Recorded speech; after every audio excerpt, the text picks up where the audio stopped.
Subscribe to my channel for more videos and press the bell icon for latest updates. बिस्मिल्लाहिर्रहमानिर्रहीम। अस्सलाम वालेकुम dear student, आज का जो हमारा टॉपिक है उसमें हमने रेस्पिरेशन के एक पोर्शन को डिस्कस करना है। बेसिकली जब हम रेस्पिरेशन की बात करते हैं तो रेस्पिरेशन वो प्रोसेस है जिसमें ऑर्गेनिक कंपाउंड को तोड़ा जाता है और उससे एनर्जी निकाली जाती है। लेकिन रेस्पिरेशन की ये जो टाइप है, इसको हमने लास्ट लेक्चर में डिस्कस किया था, ये सेलुलर रेस्पिरेशन या फिर इंटरनल रेस्पिरेशन कहलाती है। आगे जो इंटरनल रेस्पिरेशन है, जिसमें आम तौर पे जो ज़्यादातर केसेस में जिस ऑर्गेनिक कंपाउंड को तोड़ा जाता है वो ग्लूकोज होता है। अब ग्लूकोज को ऑक्सीजन के बगैर भी तोड़ा जा सकता है, ऑक्सीजन के साथ भी तोड़ा जा सकता है।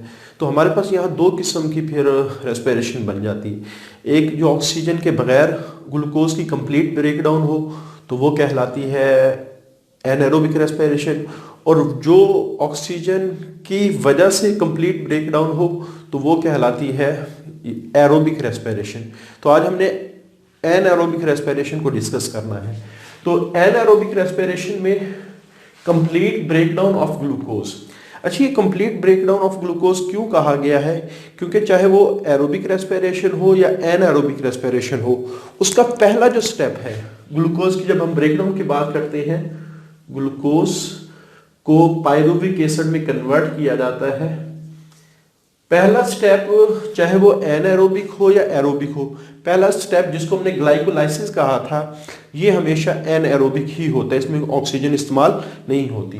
लेकिन पायरुविक एसिड की जो फर्दर ब्रेकडाउन है, अनटिल लास्ट जो प्रोडक्ट बनती है वो ऑक्सीजन की मौजूदगी में भी हो सकती है, ऑक्सीजन के बगैर भी हो सकती है। तो इस वजह से पायरुविक एसिड से फर्दर जो ब्रेकडाउन होती है ऑर्गेनिक कंपाउंड की, तो वो ऑक्सीजन के बगैर अगर हो तो एनारोबिक, अगर ऑक्सीजन की मौजूदगी में हो तो एरोबिक। तो इस वजह से वर्ड इस्तेमाल किया गया कंप्लीट ब्रेकडाउन, यानी ग्लूकोज जब टूटता है तो आखिरी प्रोडक्ट बनने तक कहीं भी ऑक्सीजन इस्तेमाल नहीं होनी चाहिए, फिर हम इसको क्या कहेंगे? एनारोबिक। तो anaerobic respiration is a type of fermentation. Fermentation क्या होती है? तो आप यहाँ सिर्फ जहन में रखेंगे कि ये एनारोबिक रेस्पिरेशन इसकी एक टाइप है। फर्मेंटेशन एक ब्रॉड कैटेगरी है जिसमें मुख्तलिफ किस्म के ऑर्गेनिक कंपाउंड को आमतौर पर डिफरेंट किस्म के ऑर्गेनिक कंपाउंड में चेंज किया जा रहा होता है। तो उसकी एक कैटेगरी एनारोबिक रेस्पिरेशन भी है। इस वजह से जब हम बात करते हैं ग्लूकोज की ब्रेकडाउन की, तो जब ग्लूकोज की ब्रेकडाउन कंप्लीट हो जाती है बगैर ऑक्सीजन के, in the absence of oxygen, तो हमारे पास प्रोडक्ट के लिहाज से दो फर्मेंटेशंस की डिफरेंट टाइप्स बन जाती हैं। एनारोबिक रेस्पिरेशन की डिफरेंट टाइप, अगर अल्कोहल बने तो इसको हम कहते हैं अल्कोहलिक फर्मेंटेशन, अगर लैक्टिक एसिड बने तो इसको हम कहते हैं लैक्टिक एसिड फर्मेंटेशन। तो सबसे पहले अल्कोहलिक फर्मेंटेशन, ये एक ऐसा प्रोसेस है जो आमतौर पर पुराने सेल्स में होते हैं, जो बहुत ही कदीम सेल्स हैं। प्रीमिटिव का मतलब जो बहुत पुराने सेल्स हैं। जैसे सबसे पुराने सेल है प्रोकैरियोट्स, तो प्रोकैरियोट्स के काफी सारे मेंबर में अल्कोहलिक फर्मेंटेशन हो रही होती है। यानी जब पायरुविक एसिड को तोड़ा जाता है, पायरुविक एसिड के टूटने के बाद जो एंड प्रोडक्ट बनती है रिएक्शन की, वो क्या होती है? अल्कोहल होती है। यूकैरियोटिक सेल्स की बात करें तो यूकैरियोटिक सेल में यीस्ट सबसे ज्यादा कॉमनली जो हमारे यहाँ इस्तेमाल होती है, और यीस्ट की फर्मेंटेशन प्रॉपर्टी की वजह से यीस्ट को काफ़ी सारी बेकरीज में भी इस्तेमाल किया जाता है, बेकरीज के प्रोडक्ट बनाने के लिए भी इस्तेमाल किया जाता है। तो यूकैरियोट की बात करें तो यीस्ट सबसे कॉमन है और ज़्यादातर प्रोकैरियोट में फर्मेंटेशन होती है। तो फर्मेंटेशन वो प्रोसेस है जिसमें पायरुविक एसिड, जो ग्लाइकोलाइसिस, ग्लूकोज का जो पहला स्टेप स्प्लिटिंग का है उसे ग्लाइकोलाइसिस कहा जाता है। तो pyruvic acid is further broken down, pyruvic acid को तोड़ा जाता है by alcoholic fermentation. Alcoholic fermentation, तो यहां फर्मेंटेशन से मुराद आप क्या लेंगे? Anaerobic respiration into alcohol and carbon dioxide, alcohol और कार्बन डाइऑक्साइड में इसको कन्वर्ट किया जाता है। अब पायरुविक एसिड का फार्मूला हमने लिखा था कि C3H4O3। जब ग्लूकोज का मॉलिक्यूल टूटता है तो दो मॉलिक्यूल किसके बनते हैं? पायरुविक एसिड के। और ग्लाइकोलाइसिस की लास्ट लेक्चर में जो इक्वेशन हमने लिखी थी उसमें हमने कहा था कि NAD से NADH2 बनता है। लेकिन जब अल्कोहलिक फर्मेंटेशन होती है, जो NADH2 ग्लाइकोलाइसिस में बनता है, उसके हाइड्रोजन और इलेक्ट्रॉन फिर इस्तेमाल हो जाते हैं और ये दोबारा वापस अपनी जो प्रिकर्सर प्रोडक्ट है जो पहले मौजूद थी जिस शक्ल में, उसमें कन्वर्ट हो जाता है और ये जो हाइड्रोजन आयन ये इसमें ऐड हो जाते हैं और ऐड होने के बाद अल्कोहल बनता है और साथ इसके कार्बन डाइऑक्साइड का मॉलिक्यूल रिलीज होता है। तो ये हम केमिकल रिएक्शन है। पायरुविक एसिड NaDH2 की वजह से ऑक्सीडाइज होगा, ऑक्सीडाइज होने के बाद इसकी अल्कोहल, और इस अल्कोहल का नाम है इथाइल, एथेनॉल भी आप इसको कह सकते हैं या इथाइल अल्कोहल भी कह सकते हैं। तो ये कार्बन डाइऑक्साइड के साथ इसकी एक बाई प्रोडक्ट बनती है। तो ये हमारे पास है अल्कोहलिक फर्मेंटेशन। उसके बाद दूसरी जो चीज है वो है लैक्टिक एसिड फर्मेंटेशन। अगर पायरुविक एसिड टूटे और जो रिजल्टेंट प्रोडक्ट है, जो रिजल्ट के तौर पे प्रोडक्ट बनी है वो लैक्टिक एसिड हो, और ये भी काम किस में होगा, in the absence of oxygen, oxygen के बगैर होगा, तो ये लैक्टिक एसिड फर्मेंटेशन कहलाएगी। तो लैक्टिक एसिड फर्मेंटेशन में आमतौर पे जो लैक्टिक एसिड है उसमें वही जो NaDH2 ग्लाइकोलाइसिस में बना था वही आके इसको ऑक्सीडाइज करता है और ये लैक्टिक एसिड बन जाते हैं। इसकी कोई साइड बाई प्रोडक्ट नहीं बनती। तो C3H6O3 is exact half of the glucose. ये बाद दफा ऑब्जेक्टिव में पूछ लिया जाता है हाफ ऑफ द ग्लूकोज क्या है, तो आप ये याद रखेंगे लैक्टिक एसिड। तो लैक्टिक एसिड कहाँ होता है, ये आमतौर पे जो हायर यूकैरियोट्स हैं, जो खासतौर पे वर्टिब्रेट्स की बात करें तो उनके मसल्स के अंदर हो रहा होता है। लेकिन मसल्स में ये उस वक्त होता है जब बहुत ज़्यादा वर्क करना पड़ता है, एक्सट्रीम फिजिकल एक्टिविटी। बेसिकली होता क्या है, जब हमारे मस्कल सपोज जैसे हम एक्सरसाइज स्टार्ट करते हैं तो एक्सरसाइज के लिए मसल सेल को ATP चाहिए, एनर्जी चाहिए, तो वो फौरन ही ग्लूकोज को ऑक्सीजन की मौजूदगी में तोड़ना शुरू कर देते हैं और उससे ATP बनना शुरू हो जाता है। लेकिन अगर मसल की रिक्वायरमेंट ग्लूकोज का जो ऑक्सीजन की मौजूदगी में यानी एरोबिक रेस्पिरेशन ना पूरी कर सके तो फिर ये लैक्टिक एसिड फर्मेंटेशन मसल में स्टार्ट हो जाती है। तो लैक्टिक एसिड फर्मेंटेशन बेसिकली एक असिस्टेंट प्रोसेस है जो मसल की ATP की रिक्वायरमेंट को पूरा करता है। मसल्स के अंदर जो आमतौर पे सबसे ज्यादा एनर्जी का सोर्स है वो है एरोबिक रेस्पिरेशन। अच्छा, जब एरोबिक रेस्पिरेशन अगर फुलफिल ना करे रिक्वायरमेंट तो मसल में कंपाउंड स्टोर होते हैं जिसका नाम है क्रिएटिन फॉस्फेट। तो ये भी ATP बनाने, ये दो नॉर्मल सोर्स हैं। अगर ये दो सोर्स ATP की रिक्वायरमेंट मसल की पूरी ना करें, जैसे बहुत ज्यादा एनर्जी चाहिए होती है, एक्सट्रीम एक्सरसाइज कंडीशन में आमतौर पे क्या होता है कि ये दोनों प्रोसेस जो मसल सेल की ATP की एनर्जी की रिक्वायरमेंट को पूरा नहीं कर पा रहे होते, फिर मसल सेल तीसरे ऑप्शन की तरफ जाते हैं जिसको हम कहते हैं लैक्टिक एसिड फर्मेंटेशन। इसमें क्या होता है कि जो पायरुविक एसिड है ये लैक्टिक एसिड में कन्वर्ट होता है। इस वजह से वर्ड इस्तेमाल किया गया कि ये आमतौर पे मसल सेल में और उस वक्त प्रोड्यूस होता है, उस वक्त ये फर्मेंटेशन होती है जब बहुत ज्यादा मसल सेल यानी हार्ड एक्टिविटी परफॉर्म कर रहे हो, जैसे स्प्रिंटिंग क्या होता है कि भागने को हम कहते हैं, भागने के लिए हम तो आमतौर पे वर्ड इस्तेमाल करते हैं रनिंग। जो मुसलसल अगर भाग रहे हैं तो रनिंग, लेकिन अगर थोड़ी देर के लिए हमने भागना है, जैसे फॉर एग्जांपल यहाँ से कमरे के एक दीवार से लेके दूसरी दीवार तक बहुत तेजी से हम रन करें तो ये स्प्रिंटिंग कहलाते हैं। तो स्प्रिंटिंग थोड़ी देर के लिए तेजी से भागने के लिए हम वर्ड इस्तेमाल करते हैं। तो बाज़ दफ़ा जब अचानक ही मसल्स को एनर्जी की ज़रूरत पड़ती है तो एरोबिक रेस्पिरेशन और ये जो क्रिएटिन फॉस्फेट वाला प्रोसेस है ये आमतौर पे मसल की ATP की रिक्वायरमेंट को पूरा नहीं करता, तो फिर लैक्टिक एसिड फर्मेंटेशन स्टार्ट हो जाती है। अब तीनों मिलके मसल सेल की जो एनर्जी की रिक्वायरमेंट है, ATP की रिक्वायरमेंट है, उसको पूरा करते हैं। तो फर्मेंटेशन उस वक्त होती है when oxygen is not transported to cell as rapidly as needed. तो ये उस वक्त होती है जब आमतौर पे मसल्स के अंदर ऑक्सीजन उतनी तेजी से नहीं पहुंच रही होती कि वो एरोबिक रेस्पिरेशन को स्पीड अप कर सके, तो ये उस वक्त स्टार्ट होता है। अच्छा, उसके बाद लैक्टिक एसिड फर्मेंटेशन और अल्कोहलिक फर्मेंटेशन दोनों प्रोसेस ऐसे हैं जिसमें ग्लूकोज में से मुकम्मल तौर पे एनर्जी नहीं निकलती। जैसे बुक में लिखा है कि ओनली 2% हमारे पास एनर्जी है जो इन ऑर्गेनिक कंपाउंड से एक्सट्रैक्ट होती है, और अल्कोहलिक फर्मेंटेशन की वजह से और लैक्टिक एसिड फर्मेंटेशन। इसकी क्या लॉजिक है? बेसिकली जब हम बात करते हैं किसी ग्लूकोज किसी ऑर्गेनिक कंपाउंड की तो उसमें एनर्जी का सोर्स होता है CH बॉन्ड। तो जिसमें भी CH बॉन्ड होगा वो क्या कहलाएगा, ऑर्गेनिक कंपाउंड कहलाएगा। लेकिन जब हम एरोबिक रेस्पिरेशन की बात करते हैं तो एरोबिक रेस्पिरेशन में क्या होता है कि ग्लूकोज को जब ऑक्सीजन की मौजूदगी में तोड़ा जाता है तो उससे एंड प्रोडक्ट कार्बन डाइऑक्साइड और पानी बनता है।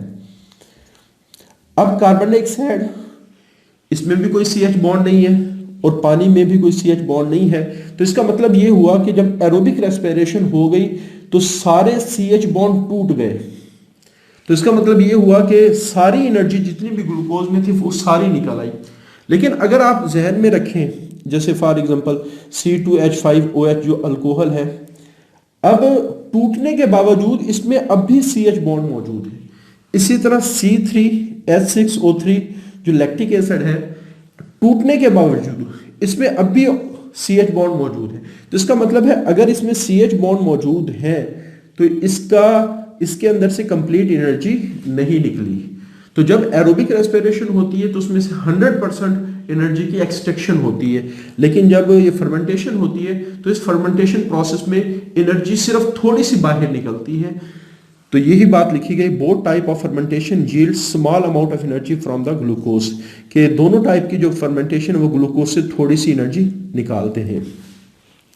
उसके बाद बायोलॉजिकल ऑक्सीडेशन क्या होती है?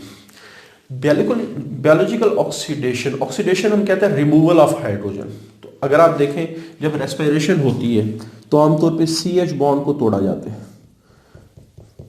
तो जब CH बॉन्ड टूटेंगे तो हम कहेंगे ऑर्गेनिक कंपाउंड में क्या होगी, ऑक्सीडेशन होगी। लेकिन ये जो हाइड्रोजन निकला है ये किसी और, जैसे कंपाउंड A, उसमें जाके ऐड होगा। तो दूसरे जो A कंपाउंड जो फूड नहीं है, जो इस प्रोसेस को चलाने के लिए मौजूद है, तो उसकी रिडक्शन हुई है। तो ओवरऑल जब भी ऑक्सीडेशन होती है तो उसके साथ रिडक्शन हो रही होती है। तो आप ये कह सकते हैं कि जब भी सेल के अंदर CH बॉन्ड को तोड़ा जाता है तो CH बॉन्ड टूटने से जो एनर्जी निकलती है वो एनर्जी ATP बनाने के लिए इस्तेमाल होती है। तो रिमूवल ऑफ हाइड्रोजन के लिए हम वर्ड इस्तेमाल क्या करते हैं, बायोलॉजिकल ऑक्सीडेशन।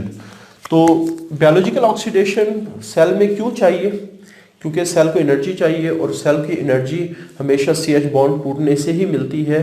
तो इस वजह से हम कह सकते हैं कि सेल की एनर्जी की रिक्वायरमेंट हमेशा बायोलॉजिकल ऑक्सीडेशन ही पूरी करती है।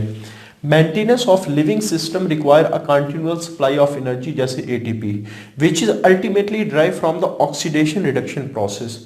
तो जाहिर बात है अगर ऑक्सीडेशन हो रही है तो उसके साथ रिडक्शन भी कंपलसरी है, क्योंकि जो कंपाउंड ऑक्सीडेशन में निकलेंगे, जैसे हाइड्रोजन निकली है, तो वो किसी न किसी कंपाउंड के अंदर ऐड होगी, ऑक्सीडेशन रिडक्शन।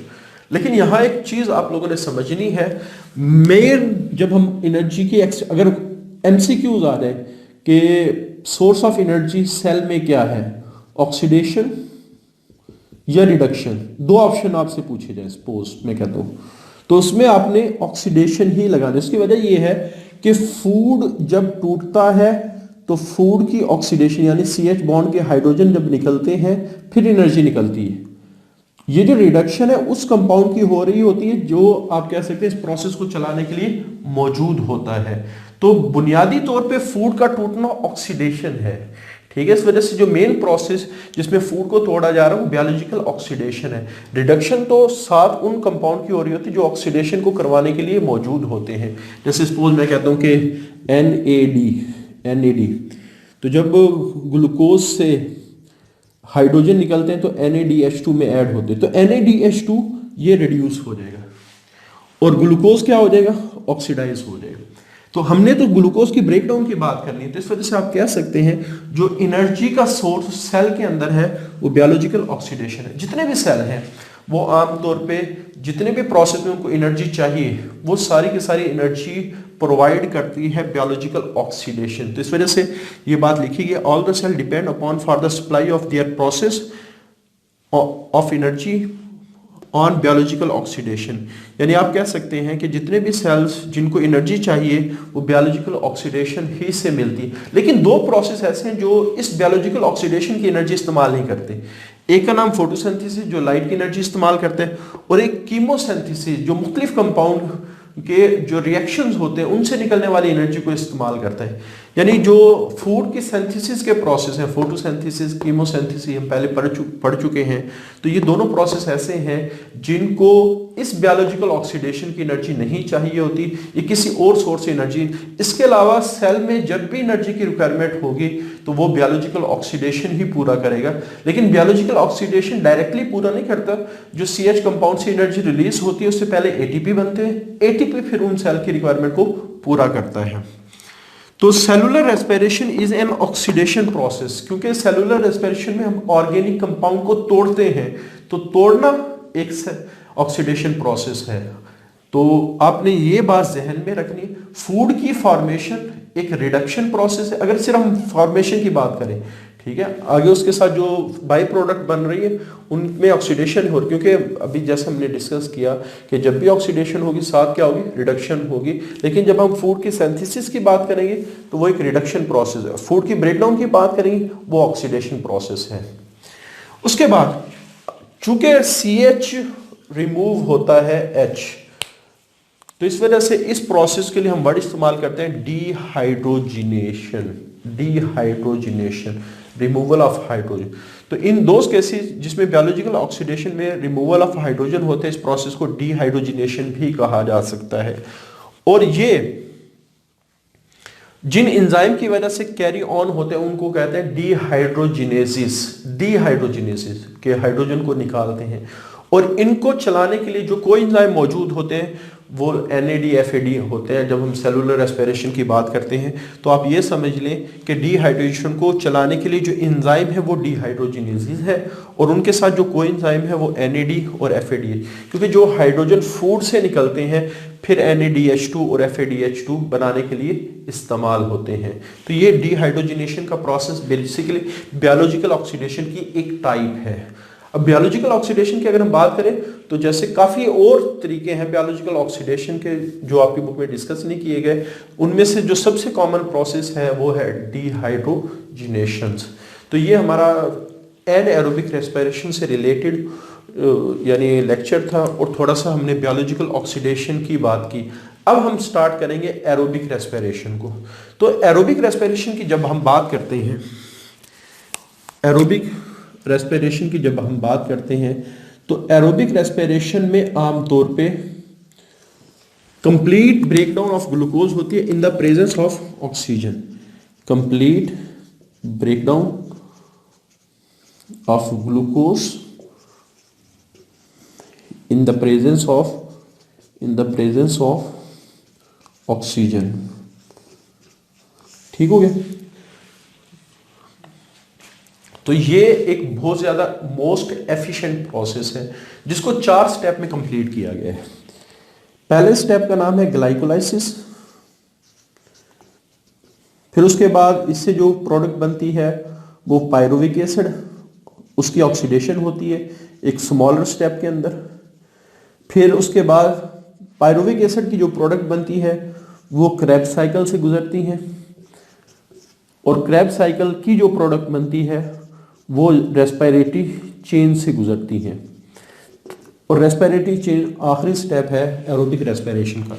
तो ये जो 4 स्टेप हैं इनको हमने फिर 1 बाय 1 डिस्कस करना है डिटेल के साथ। अगले लेक्चर में हम ग्लाइकोलाइसिस को डिस्कस करेंगे। आज के लिए इतना ही। अल्लाह हाफिज़।